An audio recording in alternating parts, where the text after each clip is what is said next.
Hi everyone, my name is Sarah Mari. I'm one of the librarians at Portland Public Library in Portland, Maine, and I'm here today to continue reading Indian No More. This book is written by Charlene Willing McManis with Traci Sorell, and it is published by Lee and Low Books. We're going to pick up where we left off with Chapter 17, Trick or Treat. I still don't like the girls trick-or-treating, Mama said to Daddy over dinner. Why on earth would people start a custom of teaching their children to knock on people's doors and beg? We never trick-or-treated on the res. Nobody even mentioned it. In any case, Mama wasn't convinced to let us go with our neighbor friend that night. So I said something completely against my beliefs. But Daddy, you said moving here makes us Americans now, and American kids trick-or-treat. There, I did it. I bargained my Indianness for free candy. That's true. Go, enjoy. Daddy winked at us as he headed off to catch the bus for night class. Shortly after that, Miss Elsie, dressed in tan plaid slacks and a matching brown knitted sweater, came to the door with Keith and Addie. She told Mama that she would walk us kids around our block, since Mr. Bates was at home sick. Addie looked pretty in her princess costume. Anthony was dressed up as a pirate, complete with an eye patch and a plastic sword. And Philip was transformed into Count Dracula, startling poor Pee-wee when we stopped by the Hernandez house to get them before we set out. Keith still had on his same Lone Ranger costume, and Pee-wee and I were still dressed as Raggedy Ann dolls. With a half moon overhead, a warm breeze at our backs, and pillowcases in hand, our group headed across 58th Place in search of candy. The overhead street lamps lit the sidewalk and road. Porch lights welcomed us to houses that had sweet loot. Freshly made up chocolate chip cookies and gifts of big chocolate bars fell into our bag. Large popcorn balls and waxed paper plopped inside of our pillowcase. What a haul! After leaving the last houses on the block, I suggested we go over to the next block to get more candy. Everyone agreed and begged Miss Elsie to visit a few more houses. All right, but just one more block and then I'll take you all home. We started on the next street, checking out one another's pillowcases and sharing what we had. So far, Halloween was the best holiday yet. From out of nowhere, eggs flew above our heads. At first, I stood dumbfounded, not understanding what was happening. Philip and Anthony ducked behind a palm tree. I saw Miss Elsie shield Addie with her body, so I jumped in front of Pee-wee, spreading my arms out like an idiot. Eggs splattered everywhere. One missed me, barely. 2 eggs busted open on the bottom of Miss Elsie's slack, with yolk dripping off Keith's cowboy hat. No one had noticed the blue station wagon full of 4 white teenage boys. Having fun now? Then the boys yelled a word I'd never heard. Keith's eyes opened wide in fear. They laughed and shouted even more words that I'd never heard. Words I knew meant that they hated us. Then the car roared to life and sped away, tires squealing.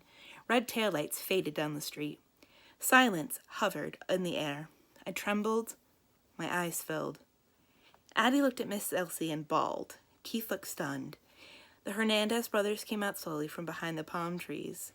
Then Pee-wee choked out between sobs. I want my mama. We're all going home, baby, Miss Elsie whispered as she knelt to wipe the dripping egg from her slacks onto the grass. She rose up and touched Pee-wee's cheek with her shaky hand. Let's all get moving quick, okay? With a clenched jaw, she scanned the street and shepherded us back towards our block on 58th Place. I held Pee-wee's hand tight. We moved fast. When we arrived at Anthony and Philip's house, Miss Elsie informed Mrs. Hernandez about the egging.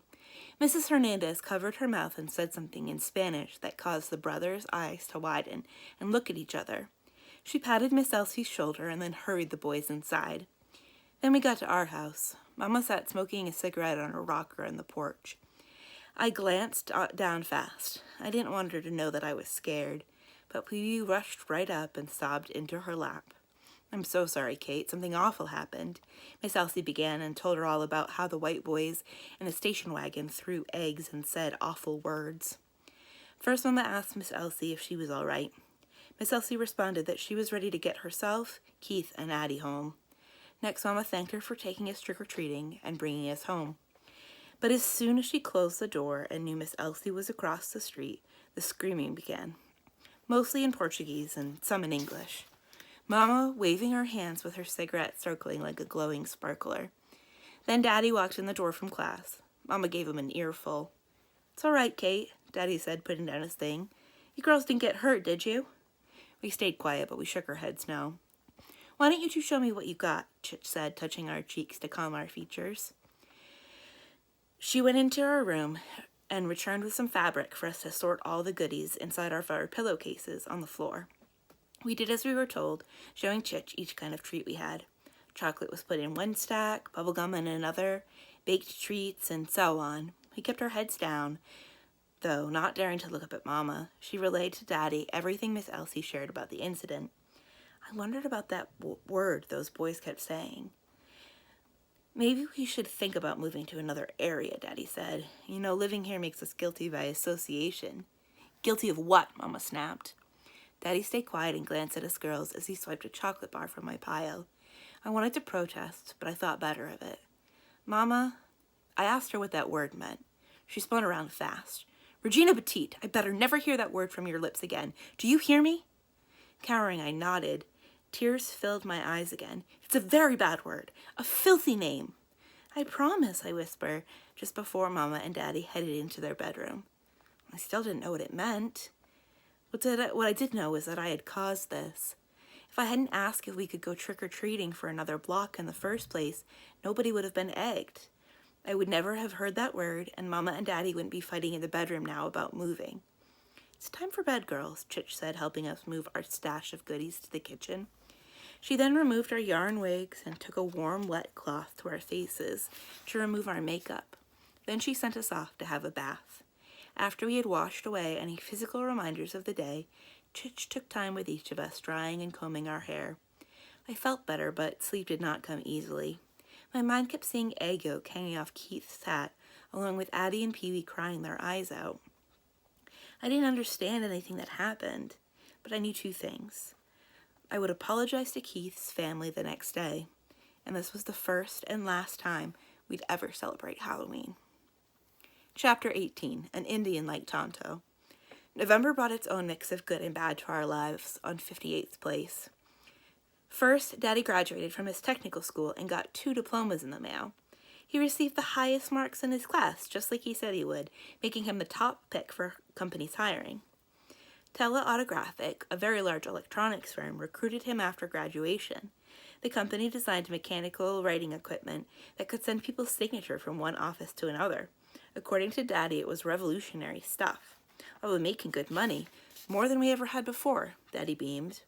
Mama had saved enough money from the government allotment to buy him 2 pairs of black trousers, 3 white long-sleeved button-down shirts, and 1 thin black tie at the JCPenney's down on Rosecrans Avenue. That must be why we had eaten so much fried bologna. On his first day at work, Daddy stepped out in his new outfit, way spiffier than his logging clothes back home.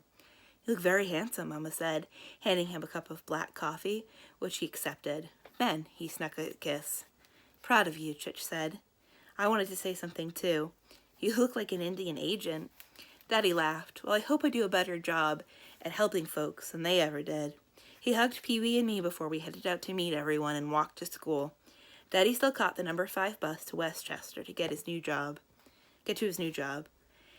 As our group walked home from school that afternoon, Keith walked fast, saying he didn't want to miss the Lone Ranger.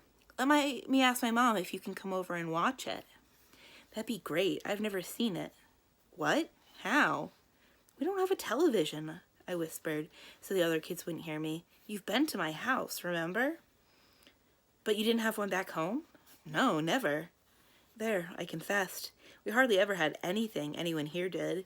Back on the res, there was no need for a TV. We spent time outside, and during bad weather, we drew or read or played games inside. When we got to our street, Keith ran inside to ask Miss Elsie. She said both Pee-wee and I were invited to watch an episode and stay for dinner. Mama agreed to let us go. Dinner consisted of a pot roast, mashed potatoes, and something called greens. It smelled sort of like the cooked spinach that they served at school, but Keith assured me that it wasn't. They said a prayer before the meals, but it wasn't a Catholic one that we said over meals. It was longer than what I was used to, thanking the Lord for about everything that happened that day. After dinner, Miss Elsie served dessert in the living room. Us kids sat on the floor behind the coffee table. Mr. Bates walked over to the television set, turned the knob on, and adjusted the antenna on top until the black and white picture cleared up. Trumpets blared and fast-paced music played from the TV, which was showing a white cowboy in a black mask riding a pure white horse. Then a voice declared, with his faithful Indian companion, Tonto, the daring and resourceful masked rider of the plains, led the fight for law and order in the early western United States. Next, a real Indian appeared, not some white actor with fake black braids and painted skin like Daddy said played most Indian parts in Hollywood. Tonto wore a fringed shirt and pants which swayed with each footstep. Leather moccasins covered his feet.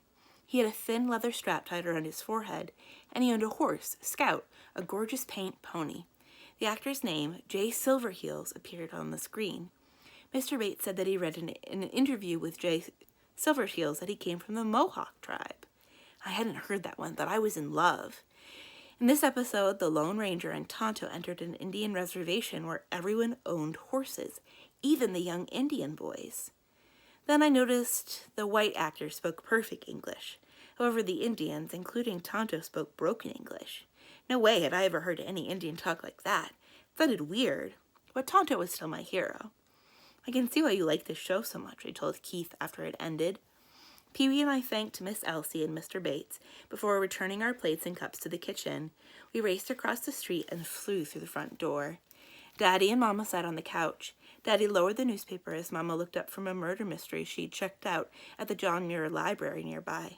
Daddy, I know what I want to be when I grow up. He tilted his head to the side. Okay, I'll bite. What do you want to be when you grow up? Daddy asked, paying full attention. I grinned. I want to be an Indian when I grow up. Daddy and Mama stared at me and then at each other. Mama reached over to tap the ashes from her cigarette into the ashtray. What? She asked again. I want to be an Indian. Daddy slapped his knee and howled with laughter. Mama worked hard not to smile and took a sip of coffee. Girl, you're already an Indian, Daddy said, still laughing and wiping his eyes. I slumped to the floor. Not that kind of Indian, I moaned. An Indian like Tonto. He wears Indian clothing with moccasins. He even has a beautiful paint pony. In fact, all the Indians on TV have horses. Daddy smiled, motioning me to him. Well, if we were that kind of Indian, where would we put all our horses? In our tiny backyard? I folded my arms. Horses need a lot of land, sweetie. Maybe when you're older you can buy a horse. Oh, for the life of me, I don't know where you would put it in Los Angeles. When I'm older, I plan to go back home, I muttered. Then I'll have all the land I need. We'll see. Can we buy a TV, Daddy? Pee-wee asked. Yeah, and you could watch The Lone Ranger to see what I'm talking about, I asked. Televisions cost a lot of money, Mama said. Maybe one day. That one day came sooner than I thought. A couple of weeks before Thanksgiving, Daddy carried home a television set. I bought it from this guy for $15, he said. He carefully placed it on the corner of the living room and maneuvered the set like he was going to turn it on. I plan on fixing it. It doesn't work? That's a lot of money for something that doesn't work, said Mama. Trust me, I'll get it to work. Mama Chich, Pee-wee, and I watched him as he traveled from the living room into the tiny laundry room and brought back his prized toolbox that Teleautographic had given him. For the rest of that evening, Daddy scattered the television guts all over the wooden floor. He carefully dusted off each tube and studied each circuit board. You are going to clean everything up when you're done, aren't you? Mama asked as Daddy tested another tube. Don't worry, Kate, he said. Mama checked each morning to make sure Daddy hadn't left any television parts on the floor. It seemed he buried his head deep inside the body of the set, working on it any minute he had free. I didn't know if Daddy could make that TV work, but I knew I wanted to watch Jay Silverheels play Tonto if he did. Chapter 19, The Jacket. While Daddy tinkered with the television, Chich kept me busy helping her with a sewing project. Mrs. Hernandez had rushed over one evening with a size 42 men's jacket. Philip's confirmation at St. John's is scheduled just before Thanksgiving. We don't have money to buy him a new jacket, but I found this beautiful black wool one at the second-hand store, she explained. Would you be able to make this a little smaller? I know it's short notice. I understand if you can't do it. Everyone on the street knew Chich sewed.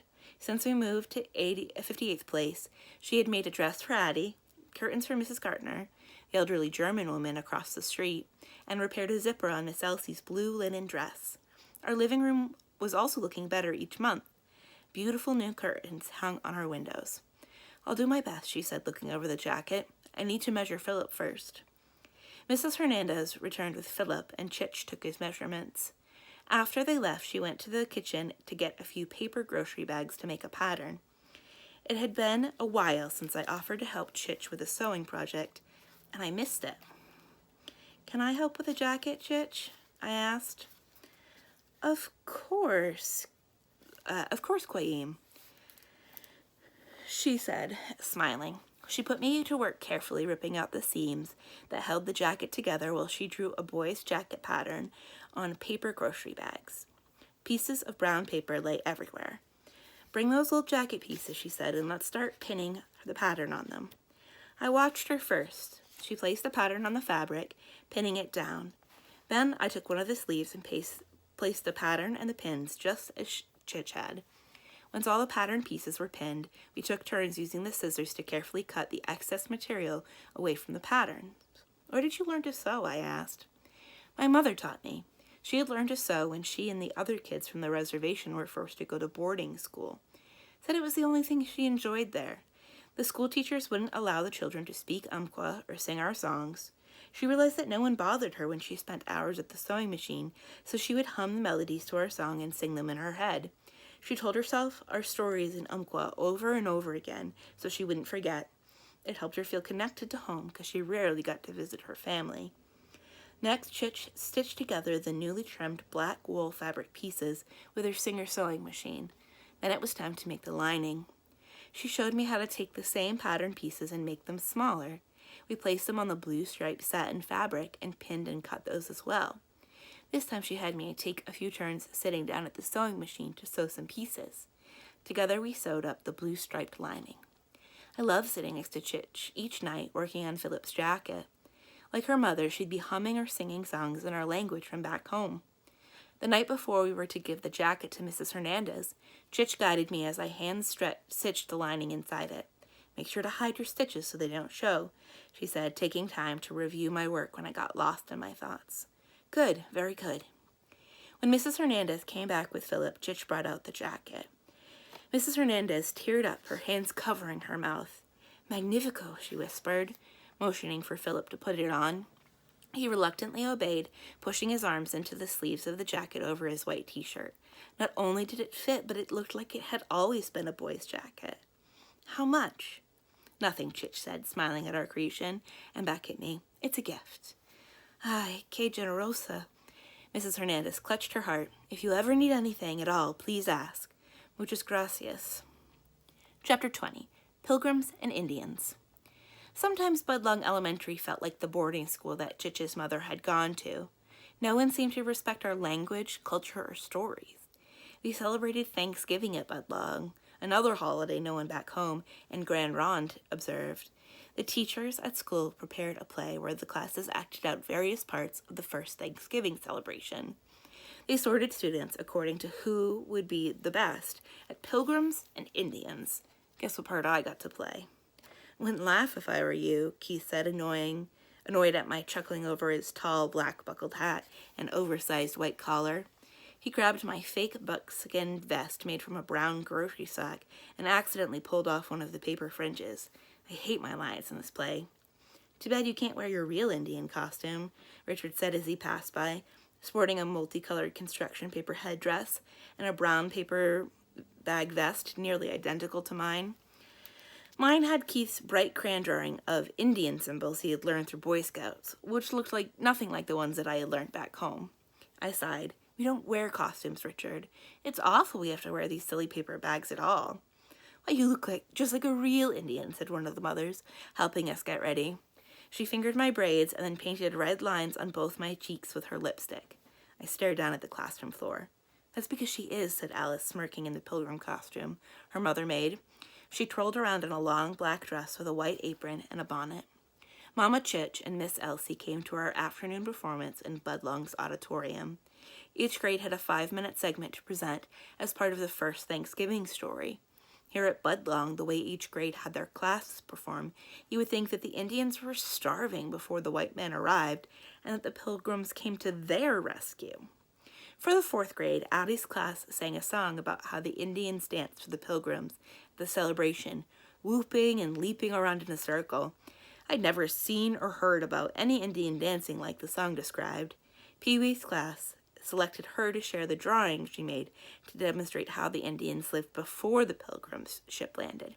She drew mothers cooking, fathers bringing in fish, and kids playing. At least that seemed true.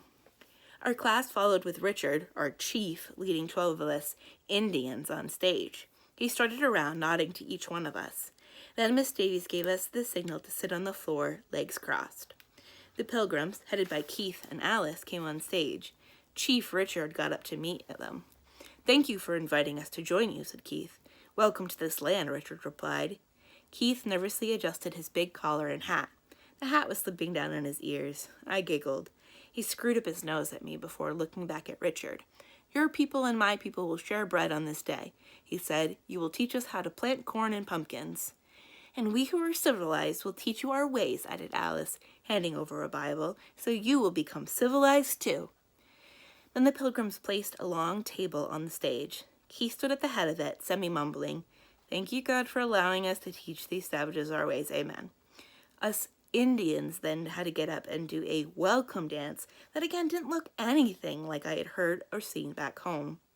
I glanced up and I saw Chitch's back stiffen as she watched us. As we all walked home, Chitch put one of those little white pills under her tongue to settle her heart, while Mama and Miss Elsie walked quietly behind us. No one wanted to talk about the play, and I was fine with that. I tried rubbing the red stripes off my cheeks, but nothing worked. Once we got inside the house, Chitch smoothed Mama's cold cream on them, and the lipstick came right off. But I wasn't sure I'd ever forget this day, or what those stripes felt like. Chapter 21, Thanksgiving Day. Despite what had happened at school, Thanksgiving went way better at home. Early Thanksgiving morning, Daddy shook us in our beds and flipped back our quilts. "Get up or you'll miss it." I rubbed my eyes as my feet touched the cool wooden floor. "We'll miss what?" I mumbled. "Hurry!" Pee-wee and I dragged our half-awake bodies into the living room. The smell of a roasting turkey filled the air. And now here comes Popeye flexing his big muscles down Broadway in New York City. The television, that previously dead box with the spilled innards, displayed a giant balloon of this cartoon character, complete with a corncob pipe and anchors tattooed on his arms, squinting one eye. So many people were needed to hold the balloon close to the ground with long ropes. "You got the television to work," I shouted. I'd known Daddy was smart, but I hadn't known he was that smart. Chitch poked her head in from the kitchen just in time for another balloon to pass across the screen. "It almost looks like you're right there," she said, holding some unpeeled potatoes. Pee-wee and I grabbed our cornflakes and sat on the floor to watch the rest of the parade. We hollered towards the kitchen every time a big float or another balloon passed in front of the camera. A group of dancers called the Rockettes performed for the first time at the parade. Wow, could they kick high! Our eyes never left the screen. The announcer said that this was the Macy's Thanksgiving Day Parade. We watched until the parade ended, when a bearded white man named Santa Claus and his reindeer stopped in front of Macy's department store. "Can we watch something else?" I asked. "Ask your father," Mama said. "I haven't the foggiest idea how to work that thing." Daddy went over and turned the channel knob around. He stopped on a station with cartoons, which looked like moving comic book images to me. I sat spellbound and didn't move until noon, when Mama demanded that we come and have dinner. "John, you give grace," Mama said, finally sitting down at the table. "All righty," Daddy said, putting down his fork. "We give thanks for good food, good meat, good God, let's eat." "John!" "Regina, would you please lead us in prayer?" Mama said in a huff. "Oh, bless us, O Lord, and these thy gifts, which we are about to receive from thy bounty. Through Christ our Lord, amen." I looked at everyone around the table. "Chitch, are you okay?" "Just a little tired. I'll lay down for a bit after we eat." She seemed tired more often now. For the first time since we left Grand Ronde, food covered almost the entire table. Turkey, mashed potatoes, gravy, stuffing, corn, peas, and red Jell-O with whipped cream, my favorite dessert. Since we don't celebrate Thanksgiving back home, Elsie shared her stuffing recipe with Mama so that she'd know how to make it. It was delicious. And that's when I knew we weren't poor anymore. No one who ate like this and owned a television could be poor. That's all for today. We'll pick up tomorrow with Chapter 22, Living the Dream. We've been reading Indian No More by Charlene Willing McManis with Traci Sorell. This book is published by Lee & Low Books. Thank you for listening. Once again, my name is Sarah Mari. I'm one of the librarians at Portland Public Library in Portland, Maine, and I'll see you again soon. Bye.